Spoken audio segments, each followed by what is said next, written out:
Mile हो रहा है। मोटापे के मुख्तलिफ रीज़न होते हैं, जिसमें सबसे मेन रीज़न हर पेशेंट के लिए उसका थायराइड ग्लैंड की एक्टिविटीज़ का मसला होता है। जिन पेशेंट में थायराइड ग्लैंड की एक्टिविटीज़ में मुतासर होती है, उनमें सबसे ज़्यादा मोटापा पाया जाता है।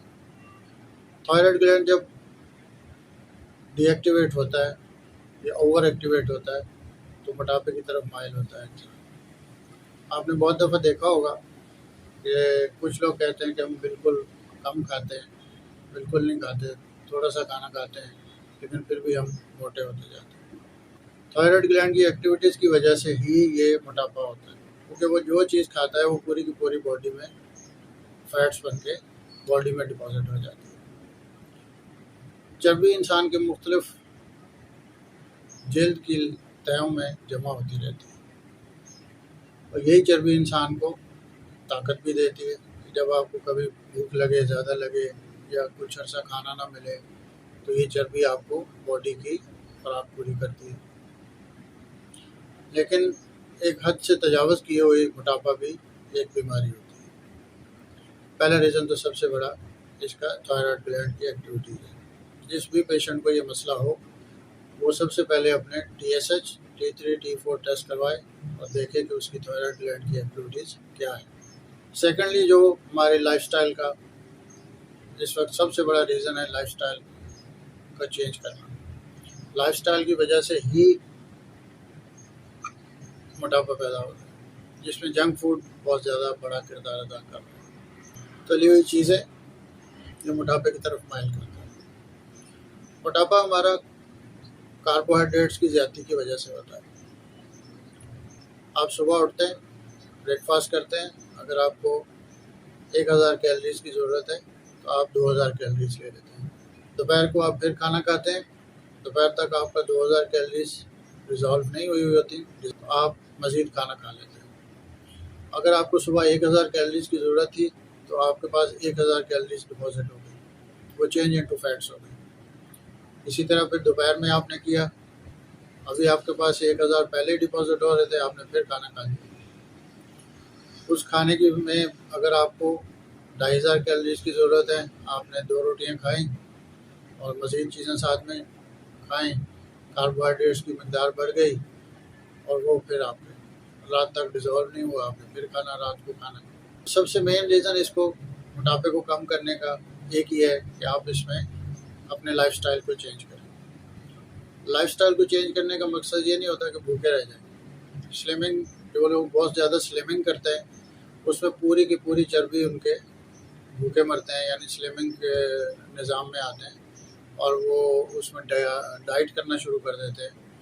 जब वो हाई डाइट करते हैं तो पूरी की प्रोटीन जितनी डिपॉजिट हुई होती है वो जिस्म उसको डिज़ोल्व कर लेता है, यूटिलाइज़ कर लेता है। उससे फिर क्या होता है कि एक बॉडी में वीकनेस पैदा होती है। थर्ड रीज़न इसका सेम जो सबसे ज़्यादा है, जो जिसको महसूस नहीं किया जाता, उसमें ब्लड की कमी है। बहुत सारी ख़वातीन में देखा है तो उनके ब्लड की कमी होती है, HB लेवल कम होता है लेकिन वो फर्बी होती है, मोटी होती है। अब मोटा होने का मतलब कि वो उसका जो लिवर फंक्शन है वो भी इतना काम नहीं कर रहा। अब इसमें LFT कराएं, उसके टेस्ट कराएं तो आपको पता चल जाएगा कि वो क्या है। बहुत अर्सा पहले, ऑलमोस्ट 18वीं सदी में, डॉक्टर एटकन, अमेरिकन एक डॉक्टर्स थे, उन्होंने एक थ्योरी पेश की थी कि अगर आपको अपना लाइफस्टाइल चेंज कर लें, कार्बोहाइड्रेट्स को कम कर लें, तो आप मोटापे की तरफ माइल नहीं होंगे। लोगों ने उस वक्त उस पर कोई तवज्जो नहीं दी, मजाक किया कि ये कैसे हो सकता है। वो क्या, प्रोटीन लेंगे तो मोटापा नहीं होगा, आप कार्बोहाइड्रेट लेंगे, कार्बोहाइड्रेट्स जितने ज़्यादा लेंगे और बॉडी यूटिलाइज नहीं करेगी तो वो आपका चेंज इनटू फैट्स हो जाएगा। आप कार्बोहाइड्रेट्स को कम करें, वॉक करें, जब आपको एक रोटी की भूख है तो आधी खाएं, ताकि आपको बॉडी को जो मिनरल्स, जो बॉडी को विटामिन्स, मिनरल्स और चीज़ें चाहिए वो मिल जाएं और आप अपनी हेल्दी लाइफ गुजारें। मोटापे से बहुत सारी चीज़ें पैदा होती हैं।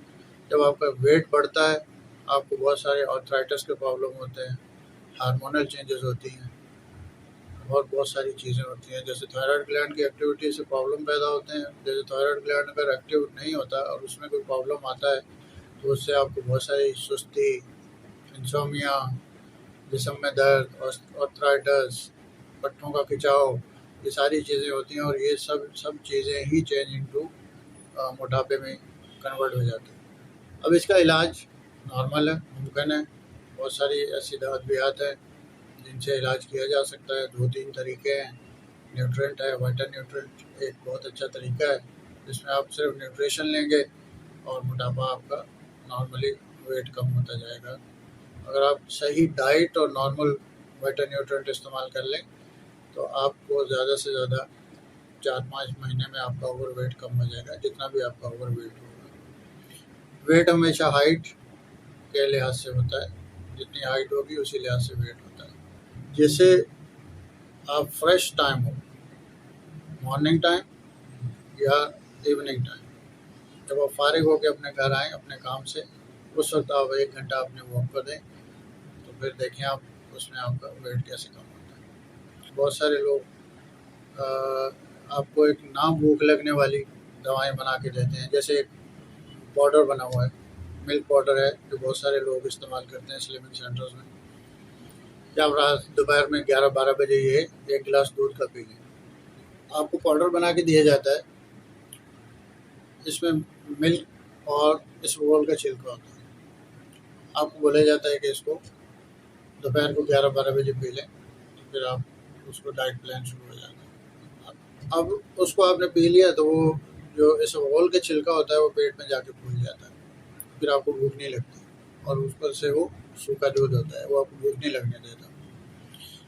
लेकिन बॉडी को अगर फिट और स्लिम रखना है, अगर उसमें आपकी बॉडी में झुर्रियाँ ना पड़े, आपको बॉडी ख़राब ना हो, शेप ख़राब ना हो, तो फिर इसके लिए ज़रूरी है कि आपको खाना भी पड़ेगा। अब इसके इलाज में फ़ैट बर्नर बहुत सारे होते हैं। अब ये जो मिल्क है ये फ़ैट बर्नर नहीं है, इसमें फ़ैट बर्नर मुख्तलिफ़ दवाइयों में होते हैं। अगर आप वाइटल न्यूट्रेंट में जाएंगे तो उसमें Q10 एक सर्कुलेशन, ब्लड सर्कुलेशन के लिए बहुत अच्छी दवा होती है।